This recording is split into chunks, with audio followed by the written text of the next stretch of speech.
இந்த உலகத்தில் ஒவ்வொரு மனிதனின் வாழ்க்கையிலும் ஒரு காலகட்டம் கண்டிப்பாக வரும். அது 7:30 சனி. அந்த நேரத்தில் பலர் பயப்படுவார்கள், பலர் பதற்றப்படுவார்கள். ஆனால் ஸ்ரீ ஆஞ்சநேயர் பக்தர்களுக்கு சனி கூட ஆசீர்வாதமாக மாறுவார்.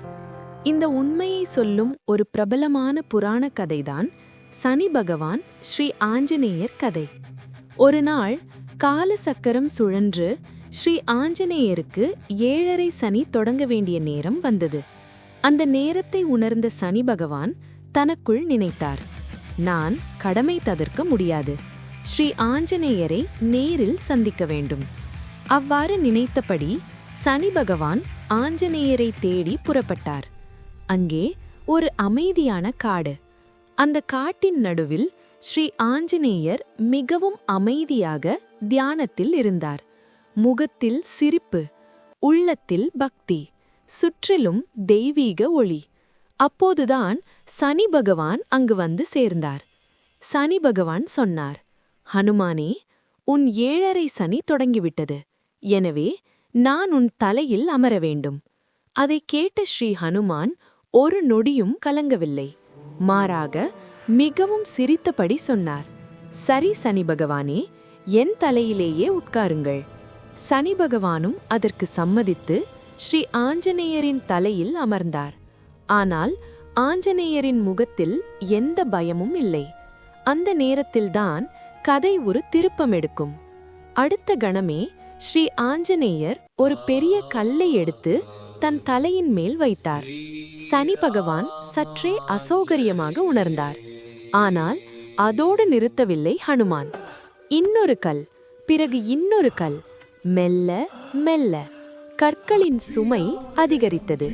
சனி பகவானால் அந்த சுமையை தாங்க முடியவில்லை. தலை சுற்றியது, உடல் வலித்தது. இறுதியில் சனி பகவான் கதறினார், ஸ்ரீ ஆஞ்சநேயரே, போதும் போதும், என்னை விடுவி. அப்போது ஆஞ்சநேயர் மிகவும் அமைதியாக சிரித்தபடி சொன்னார், சனி பகவானே, நீங்கள்தான் என் தலையில் உட்கார வேண்டும் என்று சொன்னீர்களே. அந்த வார்த்தைகளில் நகைச்சுவையும் பாடமும் இருந்தது. உடனே சனி பகவான் மிகவும் பணிவுடன் கேட்டார், ஸ்ரீ ஆஞ்சநேயரே, என்னை விடுவித்து விடுங்கள். அதற்காக நான் உங்களுக்கு ஒரு வரமளிக்கிறேன். அந்த வார்த்தைகள் சனி பகவானின் மாற்றத்தை காட்டின. அப்போது ஆஞ்சநேயர் சொன்னார், என் பக்தர்களை நீங்கள் எப்போதும் துன்புறுத்தக்கூடாது. ஒரு நொடியும் தயங்காமன் சனி பகவான் சொன்னார், அப்படியே ஆகட்டும். ஆனால் ஆஞ்சநேயர் அங்கே நிறுத்தவில்லை. மேலும் சொன்னார், என் பக்தர்கள் கடலை மாலை சமர்ப்பித்தாலும் ராமநாமத்தை ஜபித்தாலும் நீங்கள் அவர்களை தொடக்கூடாது. சனி பகவான் தலை வணங்கி சொன்னார், அப்படியே ஆகட்டும். ராமநாமத்தின் மகிமை. அதனால்தான் இன்றும் கடலை மாலை, ராமநாம ஜபம், ஸ்ரீ ஆஞ்சநேயர் வழிபாடு என்று சனி தோஷத்திலிருந்து பாதுகாப்பு என்று நம்பப்படுகிறது. இந்த கதை நமக்கு சொல்வது என்ன? சனி பகவான் தண்டிப்பவர் மட்டுமல்ல, ஸ்ரீ ஆஞ்சநேயர் பக்தர்களுக்கு சனி பகவான் கூட ஆசீர்வாதமாக மாறுவார்.